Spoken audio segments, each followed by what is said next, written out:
Amang Diyos na pinakamakapangyarihan sa lahat, na sa isang salita, nilalang ang mundo at patuloy na nangungusap sa sangkatauhan. Taos-puso ang aming pasasalamat, kaming mga naglilingkod sa bayan bilang online media broadcasters, mga mobile journalists at 10 ng aming mga kapatid sa pamamahayag. Pinupuri ka namin sa ipinagkaloob na malikhaing talino, kaalamang teknikal at kakayahang panaigin po ang katotohanan. Magtaglay po sana kami ng karunungan, matibay na integridad, malawak na pananaw at makatarungang mga desisyon sa aming mga tungkulin. Naway magsilbi po kaming tinig ng mga mahihina at hamon sa mga makapangyarihan, tagapaghatid ng kaalaman at kaliwanagan sa mga nagugulumihanan. Tulungan niyo po kami na magampanan ang aming mga propesyon sa pinakamataas na antas, lalo't higit sa panahon ng kasalatan, kakulangan ng oras at matinding kompetisyon. Patatagin niyo po kami laban sa mga tukso na sumang-ayon sa kung ano ang nakararami, maghaka-haka, makisama sa mali at ang magmadali. Tulungan niyo po kami, ang mga manonood, mga mambabasa at mga taga-suporta na magampanan ng aming mga papel ng may talino at pangunawa ng ang katotohanan at kagandahan po ang manaig sa online media. Iniaalay po namin ang panalangin ito sa ngalan ni Jesus na tagapaghatid ng magandang balita, naghayag ng kanyang katotohanan at nag-alay ng kanyang sarili sa sanlibutan. Amen.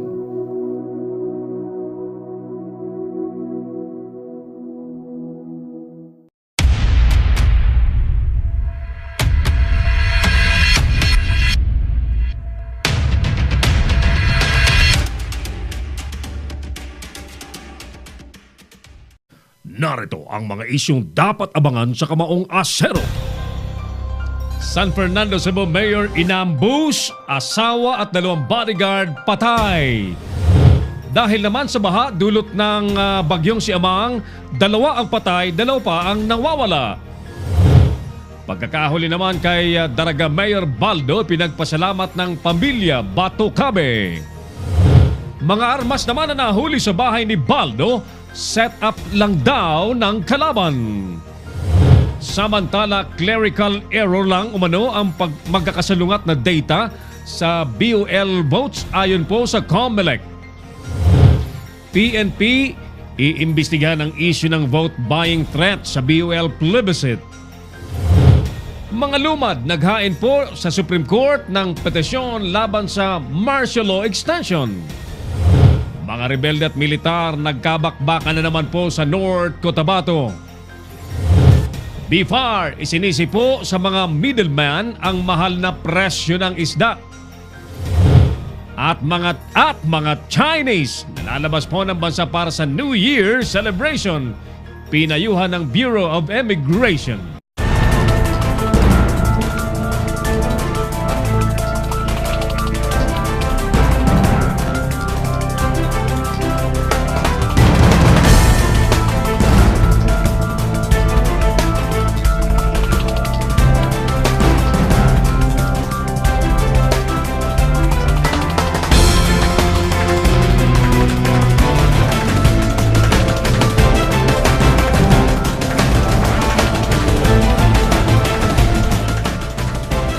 Live from the studios of Little News Philippines, Errol Dacame of Kamaong Asero starts now!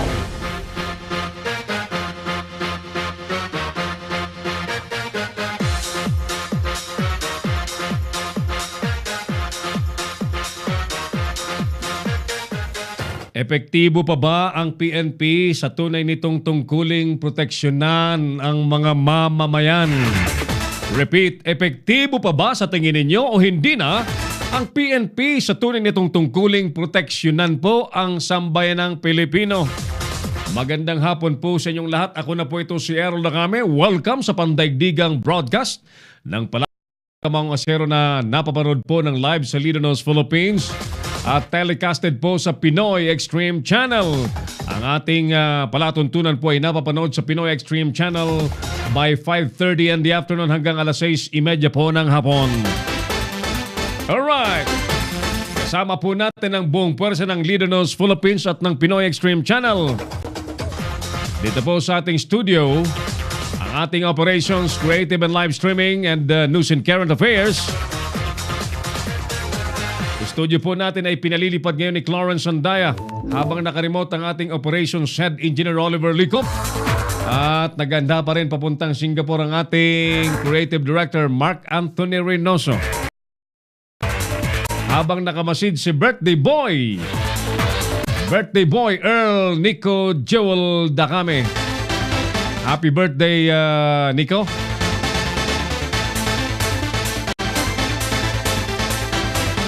At syempre ang ating mga telepono sa studio ay 0927-4942-175 at 0949-736-5000. Doon po sa mga nais pong sumali sa ating palatuntunan, feel free, call us.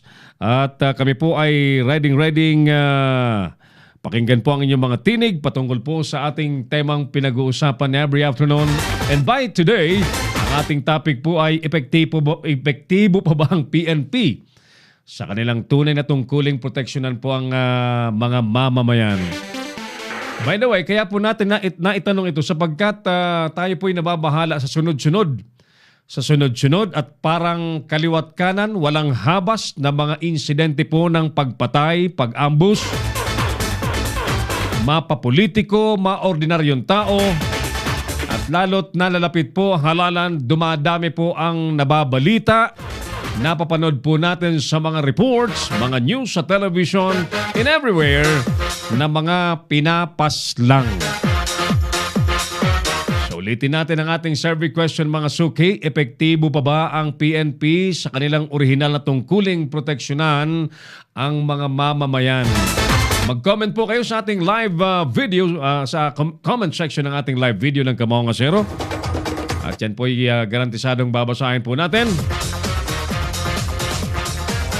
Mahalaga po ang kada patak ng minuto sa ating palatuntunan. So iratsada na po natin ang mga reports ng ating mga Leader Knows Patrol.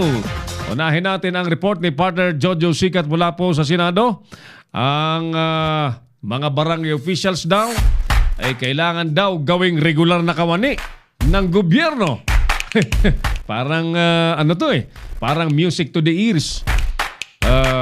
Paano kaya yun? Paano kaya yun? Pag ang barangay kapitan ginawa mong regular, wala nang palitan, regular na eh. Baka tinutukoy po rito yung mga treasurer, mga secretary. Kasi yung mga elective officials, obviously, napipwesto lamang po by election. Mga barangay tanod siguro. Gana? Kasi ang mga barangay tanod, sa totoo lamang po, maswerte na yung nakakatanggap po ng 1,000 isang buwan. Akalain mo, magruronda yan gabi-gabi. Ang tanging armas ay batuta or yantok.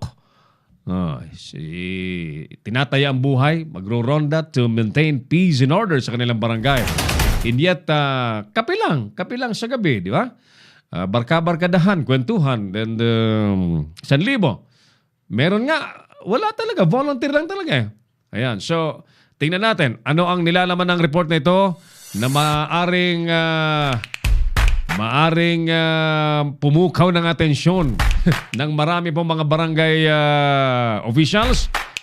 Lalong-lalo na po yung mga nandyan po sa mga barangay nagtatrabaho. Report ni partner Jojo Sikat. Parang Joe, magandang hapon. Go ahead. Nais nitong si Senador Aquilino Coco Pimentel III na maging regular na kawani ng gobyerno itong mga barangay officials. Aniya, napakahalaga na tungkulin ng mga opisyal ng barangay kahit dapat ay kilalanin ang ambag nila sa gobyerno at kahit narapat lang nasuklian ng mga benepisyo ang kanilang paglilingkod. Sa kanyang isinusulong na Magna Carta for Barangay, sinabi ni Pimentel na dapat ang sweldo ng punong barangay ay katumbas ng tinatanggap ng konsyal ng lungsod o bayan. Ang mga barangay kagawad naman at sa Sangguniang Kabataan Chairperson ay may sweldo na 80 hanggang 75% ng sahod ng miyembro ng Sangguniang Panglungsod o Bayan. Dapat din, ayon dito kay Pimentel, ay may mga allowances, medical and dental at insurance benefits ang mga barangay officials. Ayon kay Pimentel, sa iba, ang mukha ng gobyerno, ang barangay officials nila. Ang iba mayor, siyempre. Ang iba, yun ang mukha ng gobyerno. So there is a clamor. And then we have to listen to the clamor and try to grant the justified request naman nila that they be treated like any other government official na 24/7 pa ang trabaho. So ang ano lang dito, the only problem here is the cost. Because it's automatically times because of the equal protection of the laws. If you give X amount to one barangay, you have to give it to 42,000 barangays. So that's it. So, yun lang po yun. But at least we are starting to talk about it. We're starting to compute the cost required. So how much is? Wala pa. In the hearing yesterday, Chairman Sani Angara just started with the salaries. But at least my Magna Carta bill tries to make each barangay a model barangay na meron siyang barangay, make sure na may barangay center siya, make sure na meron siyang health center, may library siya, ano pa ba yung mga kailangan sa lugar. bukod dito, dapat din nabigyan ng kapangyarihan ng mga opisyal ng barangay sa paggasta ng kanilang pondo na mula sa koleksyon sa mga pambansang buwis.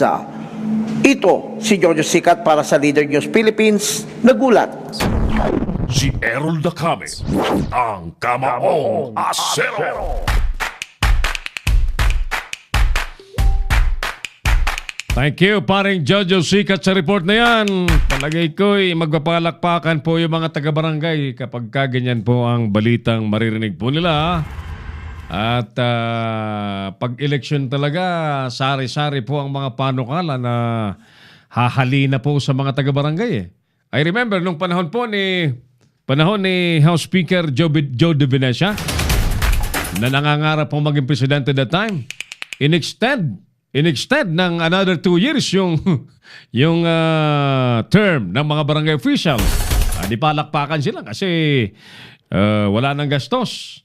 Wala nang gastusan po sa election. Na-extend yung term nila. But, alam nyo, talagang may mga bagay na kapag hindi ukol, hindi bubukol. So, kahit in-extend, nagkaroon ng batas na extension po ng mga term ng barangay officials, si House Speaker Joe De Venecia, Congressman Joe De Venecia, kumain pa rin po ng alikabok kay Erap. Talo pa rin. So, hindi ko naman po hinihiling na matalo si Senator Coco Pimentel. May galing din ang mamang ito, no? May galing din po ito. So, it's up to you, ladies and gentlemen. Ano po ang tanggap po ninyo sa panukalang ito? At after all, panukala pa lang po ito eh. Panukala pa lang po ito at hindi po ito makapapasa for sure bago sumapit po ang halalan. No? At kung yan naman po ay imposible kasi eleksyon na eh. Eleksyon na. Hindi na po yan magkakaroon ng oras para i-deliberate at sabihin nating maipasa parang gamitin parang pang inganyo sa bote po ng mga taga-barangay. Imagine na 42,000 barangays nationwide. Sa 42,000 barangays, kung meron pong mabibenepisyuhan mga 50, 50 mga kawani sa barangay. Sabihin natin ganun.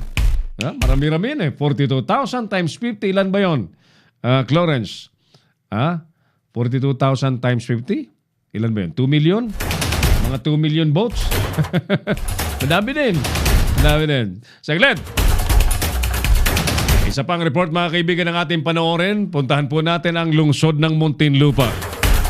Yung lugar na yan ni binabantayan na Ryan. Paborito kong lugar yan sapagkat once upon a time natira po ako dyan sa Bayanan sa Muntinlupa City. Isang magandang lugar na actually si Nico dyan ipinanganak. dyan sa Bayanan sa Muntinlupa City. So, si Nico ay birthday ngayon. At sadya namang may report tayo galing sa Muntinlupa. Alamin natin ang report na droga nasamsam daw sa checkpoint. Drogang hindi nabili. Hindi nabili, naidaan sa checkpoint. Yari! Alamin natin ang detalye ng report na ito. Hatid na sa atin ni Binibining Dryan Zamora. Yes, Dryan, magandang hapon sa inyo. Dahil hindi sumipot ang dapat sanang pagbebentahan sa Las Piñas ay kalaboso ang isang tulak sa checkpoint o Oplansita sa Alabang Zapote Road, Muntinlupa City. Base sa investigasyon, alas 4:55 ng umaga kanina, nang pinara ni PO1 Ivan Mateo ang motorsiklong dala ng suspect na si Marvin Aspa, 29 anyos ng naturang lungsod, at nang hinga nito ng lisensya ay nalaglag sa bulsa ang isang sachet ng pinaghihinalaang shabu. Inamin ng suspect na kinuha niya ito sa Taguig ng nagkakahalaga ng 1,500 pesos at ibibenta sana ng doble sa isang inchik na dapat sana niyang katagpo. Nasaksihan ni Kagawad Nika Escandor ang nakuha sa suspect at nagpaalaala sa Muntinlupeño na umiwas na sa naturang gawain. Mula sa Muntinlupa City, Dryan Zamora para sa Leader News Philippines. Si Errol Dacame, ang Kamaong Asero. Sino yon? Sino yung magandang yon?